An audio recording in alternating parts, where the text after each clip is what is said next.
നമുക്ക് ഓണസദ്യയിലെ പ്രധാന വിഭവമായ അവിയൽ ഉണ്ടാക്കിയെടുക്കാം. അതിന് വേണ്ട പച്ചക്കറികൾ: ക്യാരറ്റ്, ബീൻസ്, പച്ചമുളക്, ചെറിയൊരു കഷ്ണം കൈപ്പക്ക, കുമ്പളങ്ങ, കായ, ചേന, മുരിങ്ങക്കായ എന്നീ കഷ്ണങ്ങളാണ് ഞാൻ എടുത്തിട്ടുള്ളത്. ഇതിലേക്ക് മഞ്ഞൾപ്പൊടി ആവശ്യത്തിന്, ചതച്ചെടുക്കാൻ തേങ്ങ, വെളുത്തുള്ളി, പച്ചമുളക്, ചെറിയ ജീരകം, കറിവേപ്പില, ആവശ്യത്തിന് തൈരും.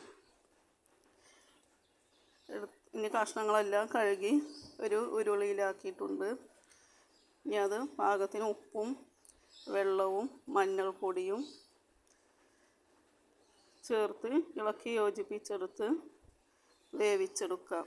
വീഡിയോ കാണുന്ന എല്ലാവരും സബ്സ്ക്രൈബ് ചെയ്യണം, കമൻ്റ് ഇടണം, ലൈക്ക് ചെയ്യുക, ഷെയർ ചെയ്യുക.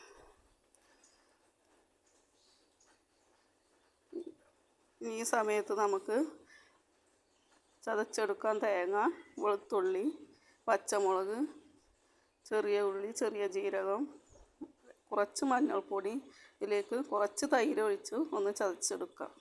നല്ലോണം അരയണ്ട. കഷ്ണങ്ങൾ പകുതി വേവായിട്ടുണ്ട്. അതിലേക്ക് 2 തണ്ട് കറിവേപ്പില ഇട്ട് ഒന്നും കൂടി അടച്ച് വേവിച്ചെടുക്കുക.